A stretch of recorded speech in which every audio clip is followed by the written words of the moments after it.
এর মধ্যে দিয়ে সরকারকে চ্যালেঞ্জ করে ধারাবাহিক আন্দোলনের মাধ্যমে একটি গণ অভ্যুত্থান সংগঠিত করতে তরুণদের এই ভূমিকা, যেটা 2018 সালের ঐতিহাসিক কোটা সংস্কার আন্দোলন থেকে শুরু হয়েছিল এবং যার 24 একটা পরিণতি পেয়েছিল। এবং আপনারা দেখেছেন যে এই আন্দোলন সংগ্রাম করতে গিয়ে আমি আমার সহকর্মীরা রাজপথে কতবার রক্তাক্ত হয়েছি, দেশে ঢাকার বাইরে কিভাবে আহত হয়েছি, কিন্তু আমি শক্তি এবং সাহস পেয়েছি আমাদের সেই সমস্ত সহকর্মীদের মাধ্যমে যারা আহত নিগৃহীত হয়েও যারা হাল ছাড়ে নাই। এবং হাল ছাড়ে নাই বিধেয় আপনারা দেখেছেন যেখানে রাজনৈতিকভাবে আন্দোলন সংগ্রাম কার্যত পর্যদস্ত হয়েছে, কোণঠাসা হয়েছে, সেখানে ছাত্র আন্দোলনের মধ্য দিয়েই আমরা সেই গণ অভ্যুত্থানের প্রেক্ষাপটের দিকে দেশকে নিয়ে গেছি, দেশের মানুষকে নিয়ে গেছি। আজকের এই প্রতিষ্ঠা বার্ষিকীতে অবশ্যই আমরা কৃতজ্ঞ চিত্তে স্মরণ করি ৭১-এর মুক্তিযুদ্ধ থেকে ২৪-এর গণ অভ্যুত্থানের শহীদ এবং বাংলাদেশের সকল গণতান্ত্রিক আন্দোলন সংগ্রামের শহীদদেরকে।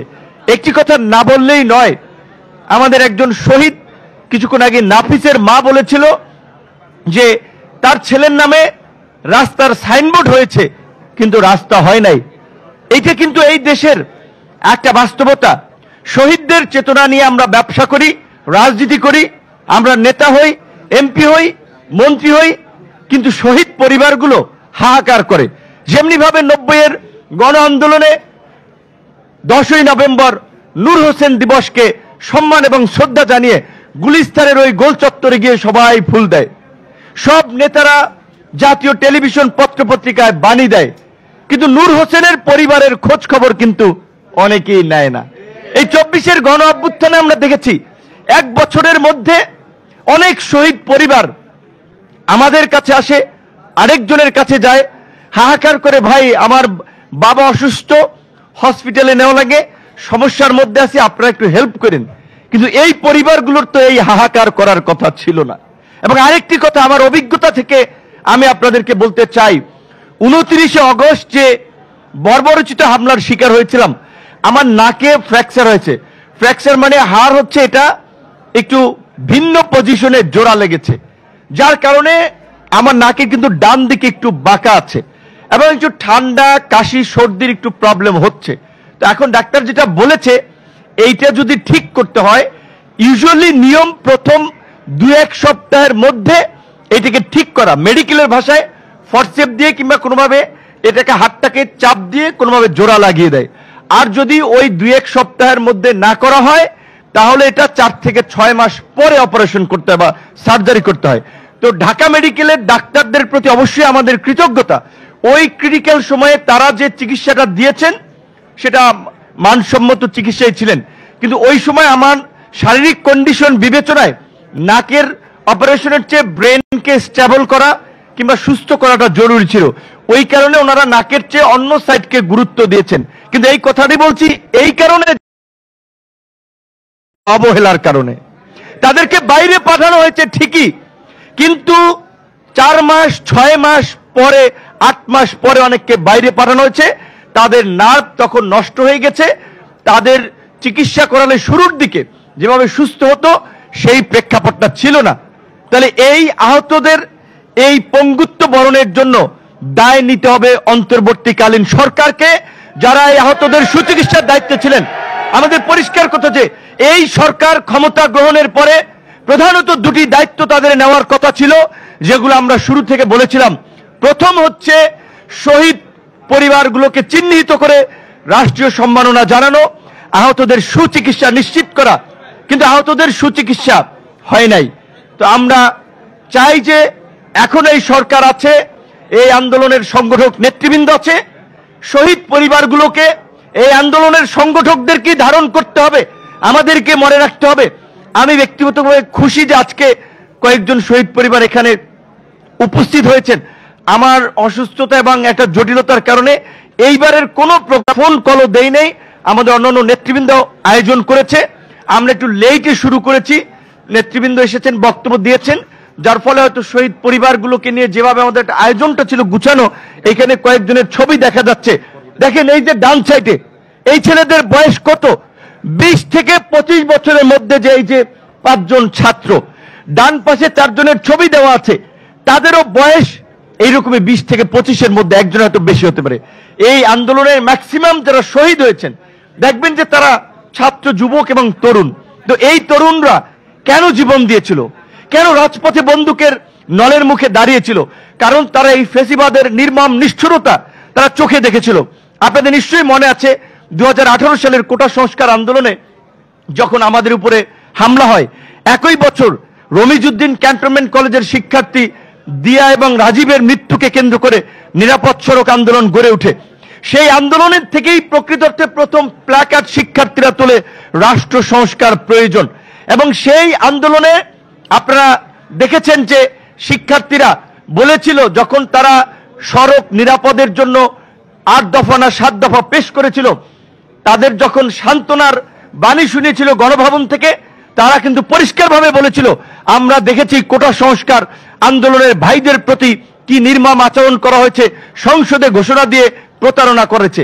কাজে এই যে কোটা সংস্কার আন্দোলন থেকে নিরাপদ সড়ক আন্দোলন, এই আন্দোলনের মধ্যে দিয়েই কিন্তু আমাদের তরুণরা এই ফেসিবাদের প্রতারণা, তাদের নির্মম নিষ্ঠুরতাকে পর্যবেক্ষণ করেছিল।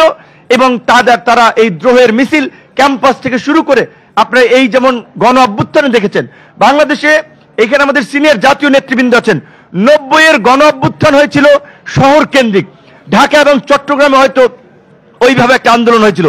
24-এর গণ অভ্যুত্থান সেই প্রত্যন্ত ইউনিয়ন পর্যন্ত ছড়িয়ে গেছে, কারণ এই তরুণদের সংগঠিত চিন্তা ভাবনা এবং এই দীর্ঘদিনের সংগ্রাম। তো আমরা চাই আগামীর বাংলাদেশ এই গণ অভ্যুত্থানের আকাঙ্ক্ষায় গড়ে উঠবে। আগামীর বাংলাদেশে হানাহানি, মারামারি, বিভেদ, বিভাজনের রাজনীতি থাকবে না। আজকে আক্তারের সাথে একটি কথা আমরা ইনফরমালি বলছিলাম, রাজনৈতিক নেতৃবৃন্দ আমরা আলাপ আলোচনা করি, তখন আমরা এই কথাটি বলি, এই নির্বাচন আমরা সবাই চাচ্ছি যে নির্বাচন যথাসময়ে হোক, কিন্তু আপনাদের একটা কথা মনে রাখতে হবে, রাজনৈতিক নেতৃবৃন্দকে, এই গণ অভ্যুত্থানের সময় ছাত্র, যুবক, তরুণরা আন্দোলন করেছে, ঠিক, তারা আহত হয়েছে, গ্রেপ্তার হয়েছে, একই সাথে রাজনৈতিক নেতৃবৃন্দকে কিন্তু প্রথম গ্রেপ্তার করেছে। জামাতের সেক্রেটারি জেনারেল মিয়া গোলাম পরোয়ার এখানে বক্তব্য রেখেছেন, মিয়া গোলাম পরোয়ার থেকে খসরু ভাই, নজরুল ইসলাম খান, আন্দালিব রহমান পার্থ, এরকম অনেক নেতৃবৃন্দ, এনি ভাই ছিল, আমরা একসাথেই আপনার ওই ডিবির কার্যালয়ে ছিলাম। একজন এডিসি তার আচরণের কারণে পুরো ডিবি কার্যালয় তটস্থ ছিল, তার নাম ছিল শাহিন শাহ, এডিসি, তিনি অ্যাডমিন ছিলেন, তার বাড়ি ছিল চাঁদপুর। জানি না এখন গ্রেপ্তার হয়েছেন নাকি দেশ থেকে ভেগেছেন। তো এই কথাটা বললাম এই কারণে, এই সামনে যদি নির্বাচন বিলম্বিত হয়, নির্বাচন নিয়ে যদি কোনো সংকট তৈরি হয়, আমাদের রাজনীতিবিদদের জন্যই কিন্তু বিপর্যয় অপেক্ষা করছে।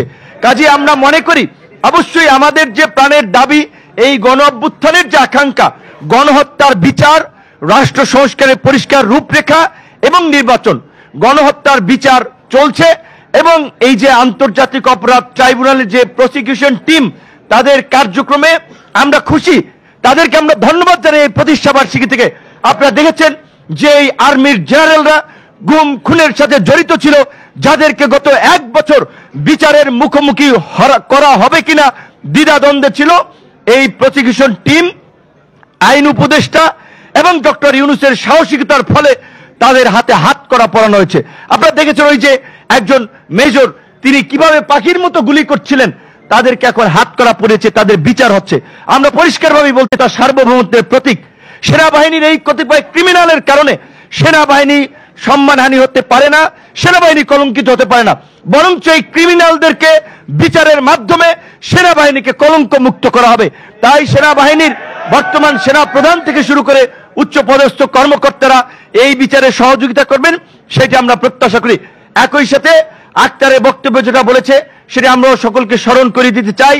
কিছুদিন আগেই জিএম কাদেরের যে বক্তব্য, তিনি কিভাবে ঔদ্ধত্য দেখাতে পারেন এবং বলতে পারেন আওয়ামী লীগ ছাড়া নাকি কোনো এই দেশে নির্বাচন হবে না। এই কথা বলার পরে জিএম কাদের কিভাবে এই ঢাকায় আপনার রাজপথে তার অফিসে আসে, তার উত্তরার বাড়িতে অবস্থান করে। যে আওয়ামী লীগ গণহত্যা চালিয়েছে, এই শহীদ পরিবারগুলো এখানে বসে আছে, এখনো বিচার চলছে গণহত্যার, মানবতা বিরোধী অপরাধের। সেই অপরাধের দায়ে আওয়ামী লীগকে নিষিদ্ধ করা হচ্ছে, সংগঠন হিসেবে তার বিচার হচ্ছে। আর জিএম কাদের বলছে আওয়ামী লীগ ছাড়া নাকি এই দেশে নির্বাচন হবে না, জাতীয় পার্টি ছাড়াও নির্বাচন হবে না। কাজে আমি বিনয়ের সাথে রাজনৈতিক নেতৃবৃন্দকে বলবো, অবশ্যই নির্বাচনের আগে নির্বাচন বিঘ্নিত হোক এমন কোন কাজ আমরা চাই না, কিন্তু এই আওয়ামী লীগের দোসর এবং ভারতীয় এজেন্ট এই বাংলাদেশের রাজনীতিতে জয়ের বিষয়ে ফয়সালা না হয়ে যদি আমরা নির্বাচনে যাই, আমাদের জন্য শনির দশা অপেক্ষা করছে। এই জাতীয় পার্টির মাধ্যমে আওয়ামী লীগ ব্যাক করবে। ফরিদপুর, মাদারীপুর, শরীয়তপুর, খুলনা যেই সমস্ত এলাকা একটু আওয়ামী লীগ অধ্যুষিত হিসেবে পরিচিত, ওই জাতীয় পার্টির মাধ্যমেই তারা নির্বাচনে নাশকতা করবে, নির্বাচন বানচাল করবে, আন্তর্জাতিকভাবে নির্বাচনকে কলঙ্কিত করবে, প্রশ্নবিদ্ধ করবে। কাজেই জাতীয় পার্টির বিষয়ে নির্বাচনের আগে আমাদের একটা ফয়সালায় যাওয়া দরকার। সেটা আমি একা বললে হবে না, আক্তার একা বললে হবে না, বিএনপি বললে হবে না, সবাই মিলে আমাদেরকে সিদ্ধান্তটা নিতে হবে।